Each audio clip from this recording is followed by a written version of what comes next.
मैं जाना ही एयरपोर्ट बाहर ही खा के आ गया मैं बड़ी नजरी का पर नहीं तो अंदर में फ्लाइट भी कितने जानी है।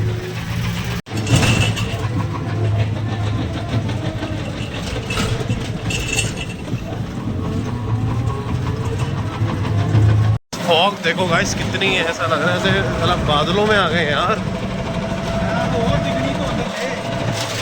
अच्छा लोहड़ी तक पहनती है मेरे ख्याल। वहाँ देखो कुछ दिख नहीं रहा भैया, यहाँ पे नीचे स्टेशन है यहाँ पे और वो स्टेशन नहीं दिख रहा। वो कहाँ आता है? अच्छा सो गाइस सामने देखो ये फॉग का नज़ारा, बाय गॉड कुछ नहीं दिख रहा, इतनी फॉग हो चुकी है और आई गेस ट्रेन डिले हो जाएगी भैया। गाइस ये लग चुकी है हमारी train. This is Vande Bharat C4 coach है मेरा और 54 सीट नंबर है, कोई आना मत यार बस। और सामने देखो गाइस इतनी ज़्यादा फॉग हो रखी है, मैंने लाइफ में अपनी इतनी ज़्यादा फॉग नहीं देखी इतनी इस बार मैं देखी है, मतलब बहुत सालों बाद आज देख रहा हूँ। जो मैंने अमृतसर में एक्सपीरियंस कर रहा हूँ आज। और ये एक ट्रेन खड़ी है अमृतपाली एक्सप्रेस जो कटिहार जाती है बिहार के लिए, अमृतसर से चलती है। और भैया just look at the view, मैंने लाइफ में फर्स्ट टाइम ऐसा व्यू देखा है कि इतनी ज़्यादा फॉग है। मैं सुबह उठ गया था लगभग 4:30 में उठ गया था और उसके बाद 5 बजे मैं नहा के फिर मैं कंबल में बैठ गया। उसके बाद 6:15 आई गेस मैंने चाय पी होगी। उसके बाद अभी मैं आ गया यहाँ पे। जब मैं आया ये ट्रेन लगी नहीं हुई थी, जैसे ही मैं प्लेटफॉर्म पे पहुंचा ट्रेन लग गई। बट अभी गेट्स वगैरह ओपन नहीं हुए, आई गेस 5 to 7 मिनट्स लगेंगे अभी गेट ओपन होने में, क्योंकि ये राइट टाइम ही चलती है। लेकिन कभी होता है कि डिले 15 मिनट्स का हो जाए, क्योंकि अगर आप पीछे देख रहे हैं ना, पीछे भैया फॉग इतनी ज़्यादा है। परसों जब मैं आ रहा था मैं TC से बात कर रहा था तो कहते कि ब्यास जो स्टेशन है उसके बाद अंदाजे पे ट्रेन चल रही थी, चांसेस पे, क्योंकि सिग्नल की विजिबिलिटी बहुत लो थी। जो सिग्नल होते हैं जो दूर से दिखते हैं उनकी विजिबिलिटी इतनी लो थी कि ट्रेन चलाना बहुत मुश्किल हो रहा था। 40-50 की स्पीड पे क्रूज कर रही थी train. So now we are heading to Delhi. So this is the end of the trip. This was a very short trip actually. For the first time I went on the solo trip for Amritsar. तो ये बहुत बड़ी मैंने proud काहे का हो रहा है, मतलब अच्छा लगता है थोड़ा सा ना, बिकॉज एक्चुअली में I love to travel solo a lot. मतलब बहुत सारे लोगों को होता है कि दे गेट बोर और समथिंग, बट मेरे केस में it's a very different thing. Because आप जब सोलो जाते हो ना तो आपको अपनी एटलीस्ट चीज़ें पता लगती है कि आप अकेले सब कुछ मैनेज कर सकते हो या नहीं, आप अकेले किस तरह से अपने जेस्चर को संभालते हो, अपनी गुडविल को कैसे रखते हो, या फिर आप जो है अपने आप को इंटरैक्टिव कैसे रखते हो। तो मैं जब आया था तो आसपास मेरे को पैसेंजर बैठे थे, मेरा उनसे ही वार्तालाप होते होते मेरा सफ़र निकल गया।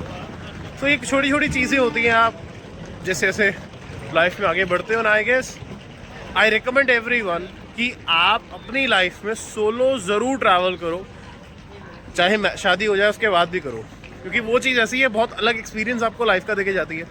आपको कुछ नहीं पता कब क्या हो जाता है, लेकिन कुछ लाइफ के एक्सपीरियंस ऐसे होते हैं जो सदाबहार आपको याद रहते हैं माइंड में। वैसे जो ट्रेन है अभी ये जो कटिहार जानी है ये डिपार्ट हो रही है अब यहाँ से।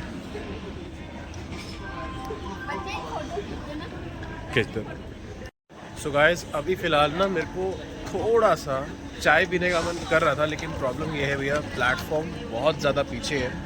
और हालांकि इसमें कोई प्रॉब्लम नहीं है, आप किसी भी कोच में चढ़ जाओ, पूरी ट्रेन कनेक्टेड ही तो आप पहुंच जाओगे। लेकिन वही बात है ना भैया, मतलब क्या ही बोले, ठीक है क्या बोले भैया, चाय मिलनी है वैसे भी अंदर, लेकिन चाय की वो तो थोड़ी सी तलक लग रही है ना।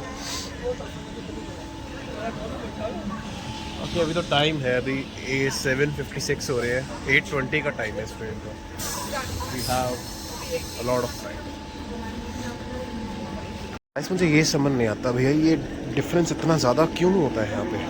मतलब कोई किसी जगह पे मतलब ऑलमोस्ट सेम ही है यार हर जगह पे। बंदा यहाँ चढ़े या फिर क्या करे वो।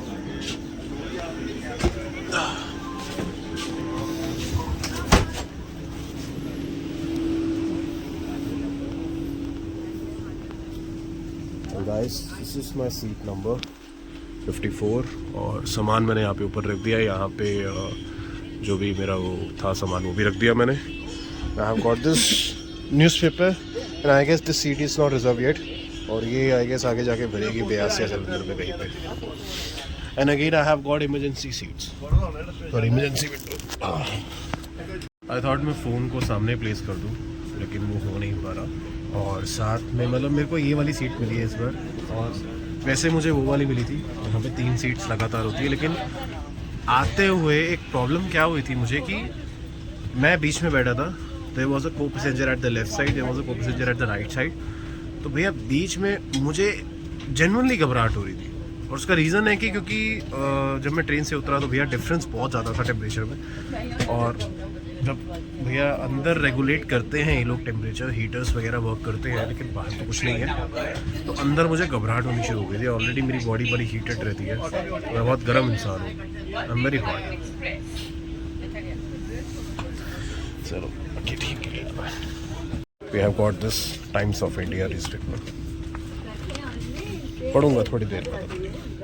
This was a short trip और मज़ा बहुत आया इसमें। मज़ा मतलब मैं सोच के गया था कि मैं जो अपने वहाँ के क्योंकि मैंने अमृतसर ना, मैं जब भी यहाँ पे आता हूँ तो बाबा जी की दया से मैं दरबार साहब में मत्था ज़रूर टेकता हूँ, लेकिन जो आसपास के और भी गुरुद्वारे हैं जहाँ पे हमारे गुरुओं ने अपने चरण रखे हैं, तो वहाँ के हमेशा मैं जो है गुरुद्वारे में से रह जाते थे। मैं हमेशा जो कथा कहानियाँ होती हैं उनमें मैं सुनता हूँ कि ये गुरुद्वारा है, जैसे गुरुद्वारा विवेकसर साहिब है, गुरुद्वारा रामसर साहिब। मैंने आपको ब्लॉग में बताया था लास्ट वाले में कि वहाँ की स्टोरी बहुत एक जैसे कहते हैं पवित्र है हर गुरुद्वारे की, लेकिन वहाँ की थोड़ी डिफरेंट है, क्योंकि वहाँ पे आदि ग्रंथ साहब जो बाद में गुरु ग्रंथ साहब बने उनका संपूर्णता हुई थी, उनकी भीड़ तैयार हुई थी। तो वो जो गुरुद्वारा है इस तरह का है कि उसकी जो हिस्ट्री है वो सबसे ज़्यादा डिफरेंट है। और भी बहुत सारे गुरुद्वारे हैं यहाँ पे, तो इस बार जितने हो सके मैंने कवर करे एक दिन के अंदर। जैसे भाई सालो जी, गुरु का महल गुरुद्वारा है जहाँ पे हमारे 9th गुरु तेग बहादुर जी का जन्म हुआ था। वहाँ नीचे भोरा साहब गुरुद्वारा है, वहाँ जन्म हुआ था। और विवेकसर साहिब जो गुरुद्वारा है, जो अमृतसर रहते हैं या जिनको सिख रिलीजन के बारे में पता है या हिस्ट्री के बारे में पता है, उनको पता होगा कि वहाँ पे जो है गुरु 6th गुरु वहाँ पे बैठ के विचार करते। जब वो शिकार खेल के आते थे तो वहाँ बैठते थे वो, और बाबा बुड्ढा जी एक बहुत बड़े संत हुए, उनके साथ बैठ के वो विचार विमर्श करते थे चीज़ों के बारे में। ऐसे ही बहुत सारे मैंने ट्राई करा, बट मैंने सोचा नहीं था कि इस ट्रिप पे इतने गुरुद्वारे कवर हो जाएंगे। मेरे को लगा 2-3 और होंगे, लेकिन this was a good trip actually. Solo trip थी मेरी, I went alone, I am going back alone, so this was a very different experience for me. Guys अभी बाहर देखो भैया, इतनी ज़्यादा फॉग हो रखी है, क्योंकि स्टेशन के पास तो ठीक ठाक था, लेकिन अभी स्टेशन से बाहर आ चुके हैं, स्टेशन एरिया ख़त्म हो चुका है, इतनी ज़्यादा फॉग है। और दोनों साइड है, नॉट इवन हियर, ये दोनों साइड में वो देखो भाई साहब, क्या ही ट्रेन टाइम पे पहुंचेगी भैया। पता नहीं चाय क्यों नहीं सर्व कर रहे हैं, मेरे को भूख लग रही है बड़ी यार। लेके आ रहा बड़ी देर से बैठा हूँ मैं स्टेशन पे भी, मैं चाय एक्चुअली पी नहीं पाया। मेरे को बड़ी एक्चुअली बहुत देर से भूख लग रही है। मैंने फिलहाल ट्रेन अम्बाला स्टेशन पहुँच चुकी है, अम्बाला कैंट, और ट्रेन से मैं उतर नहीं सकता यार, यहाँ पे रिस्क नहीं ले सकता मैं। शताब्दी होती तो उतर भी जाता, यहाँ पे क्या ही पकड़ के करूँगा। ट्रेन चल रही है फिलहाल लगभग 1 घंटा लेट, लगभग 45 से 50 मिनट्स लेट। तो दिल्ली पहुँचने की इसकी जो टाइम है वो है लगभग 2-2:15 बजे। कैमरा बहुत कम जाएगा। तो गाइस ट्रेन हमारी, हाँ जी नहीं मैं एक्चुअली व्लॉग कर रहा सी ना, मैं क्या कैमरा बहुत गंदा है। तो गाइस ट्रेन हमारी पहुंच चुकी है with the delay of I guess approximately 40 minutes. और अभी फ़िलहाल वही एज़ यूजुअल प्लेटफॉर्म नंबर 2 पे ही ट्रेन आई है। इसके बाद अब बाहर निकलते हैं। ऑलरेडी कैब बुक है, कैब नहीं ऑटो बुक है, और कैब में टाइम लगता है। ऑटो बुक कर दिया मैंने, पहले लोग निकले फिर मैं आराम से निकलता हूँ। मतलब जो अमृतसर से दिल्ली वाली वंदे भारत है ना, वो फिर भी ठीक है, जब हम वैष्णो देवी या कटरा जाते हैं ना, वहाँ हालत ख़राब होती है भैया, जब 8-9 घंटे बैठना पड़ता है। इसके लिए तो आप रात को ट्रैवल करो तो बेस्ट है।